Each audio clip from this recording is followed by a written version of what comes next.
Have you ever thought about how one single country can pack in glaciers, deserts, megacities, and spiritual retreats all at once? It's wild, right? That's the United States for you. Every state feels like stepping into a completely different world. And that's not just in the landscapes. Think about how different the culture is from, say, New Orleans to Boston. Totally. I mean, take Big Sur, for example. That stretch along California's coast, it's almost meditative. Mountains plunging into the Pacific, it's nature showing off. And then there's Philadelphia. I walked through Independence Hall and literally felt the weight of history. But at the same time, the city's covered in vibrant street murals. Past and present just blend. Speaking of vibrant, New Orleans has its own rhythm. Jazz on every corner, beignets in the air, and that mysterious voodoo vibe. It's electric and eerie at once. Contrast that with Alaska. Remote, massive, and raw.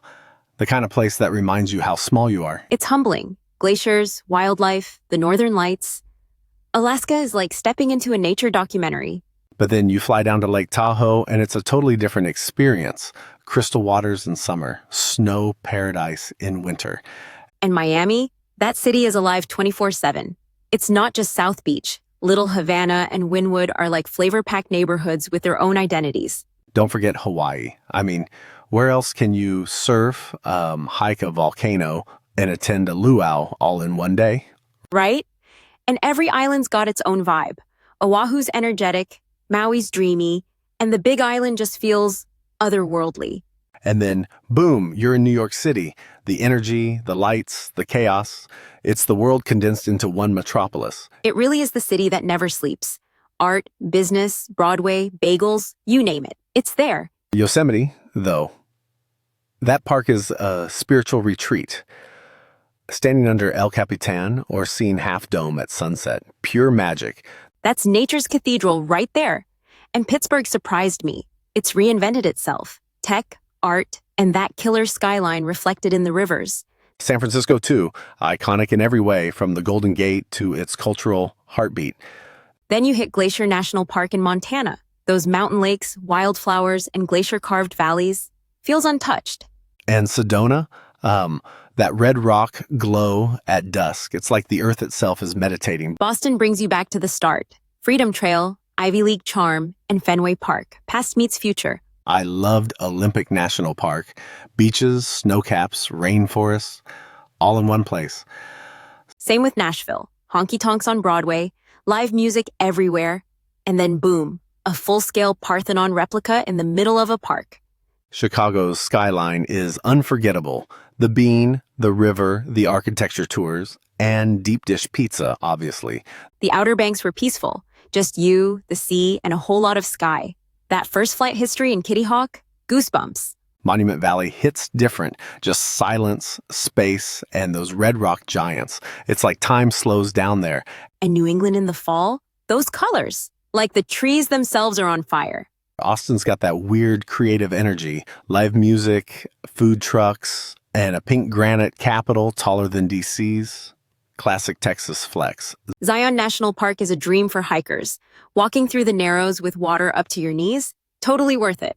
And then Savannah, oak trees draped in moss, southern charm, and the feeling that the past is still present. Yellowstone is like Earth showing off. Geysers, bison, waterfalls. It's a live-action geology lesson. Seattle's got that green meets tech balance. Coffee, grunge, and the Space Needle. Santa Fe is a whole vibe. Adobe houses, Native American art, and Chile in everything. Literally everything. Asheville surprised me. Mountain air, murals everywhere, and that massive Biltmore estate. It's like a castle in the south. Death Valley is extreme but strangely beautiful. You think desert, but it blooms after rain, like nature's plot twist. And St. Augustine, oldest city, cobblestone streets, and a castle-like fortress facing the ocean. It's a living postcard. Rocky Mountain National Park. Nothing beats the golden aspens in fall. And spotting elk up close, unreal. Oregon coast is moody in the best way. Cliffs, sea stacks, and lighthouses watching over the Pacific. DC is all monuments and museums. But those cherry blossoms in spring, pure poetry. Arches National Park is like being on Mars. Those sandstone curves glow in sunrise light. Atlanta feels like a new South. Civil rights history, Coca-Cola, and now a film hub.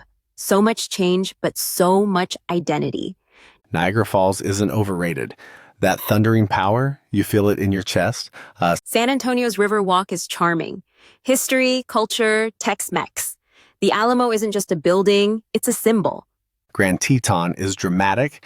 Those peaks are storybook mountains, perfect reflections in alpine lakes. Orlando's for the kid in all of us. Theme parks and space rockets. What more could you ask for? Las Vegas is sensory overload in the best way. Neon shows, and then boom, you're at the edge of the Grand Canyon. Charleston slows you down. Jasmine in the air, pastel houses, and hospitality you don't forget. Denali makes you feel like an explorer. One road, massive wilderness, and if you're lucky, a grizzly sighting. Portland is quirky and green. Biking through rose gardens while sipping artisan coffee? Peak Pacific Northwest. Route 66 is nostalgia on wheels. Diners, deserts, and Americana in every mile. The Florida Keys? Island time. Diving, fishing, and sunsets that make you stop and breathe. San Diego's sunshine and surf. One city where every neighborhood feels like its own universe. And the Grand Canyon? That's where we end. A vast painted desert telling Earth's deepest stories. So many places, so many stories. The U.S. really is a patchwork of wonders. And each one's waiting for someone to discover it. Maybe next time, that'll be us.